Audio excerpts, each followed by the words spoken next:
Pensem comigo, um projeto de construção gigantesco, que é o símbolo do renascimento de um povo inteiro, é de repente paralisado pela burocracia. É o que a gente vai analisar hoje, mergulhando num documento antigo que conta a história de uma investigação oficial que podia ter mudado o rumo de tudo. Então, como é que essa história começa? Bem, tudo esquenta com uma pergunta bem direta, feita por um governador poderoso a um grupo de construtores em Jerusalém. E essa pergunta coloca o projeto inteiro deles em jogo. Pronto, o cenário está armado. A gente está falando de uma obra enorme, a reconstrução da Casa de Deus. É o coração da vida espiritual e cultural de uma nação. E, no meio da obra, chegam os oficiais do governo e, basicamente, perguntam: cadê o alvará para essa construção? Vamos agora conhecer quem são as figuras principais nesse drama e entender como esse confronto entre a autoridade do império e a fé do povo se desenrola. Olha só, aqui a gente tem os dois lados bem definidos.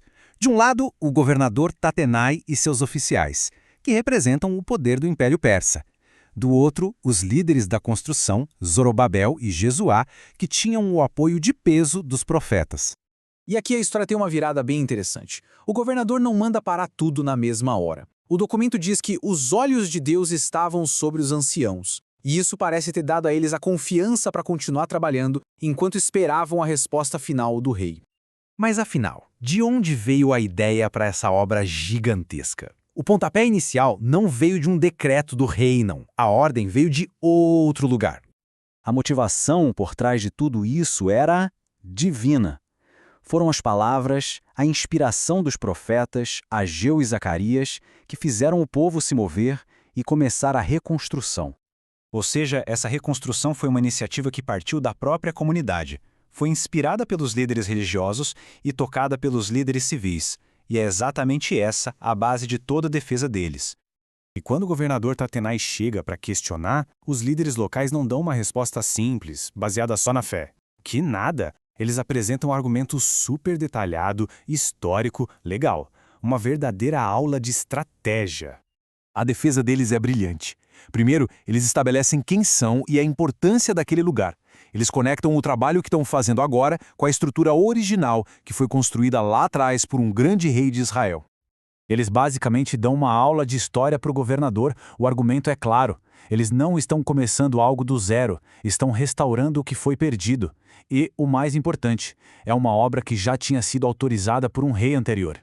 E aqui está o as na manga, o grande trunfo da defesa. Eles afirmam que estão agindo com base num decreto oficial assinado por ninguém menos que o lendário Ciro, o Grande, uma jogada de mestre.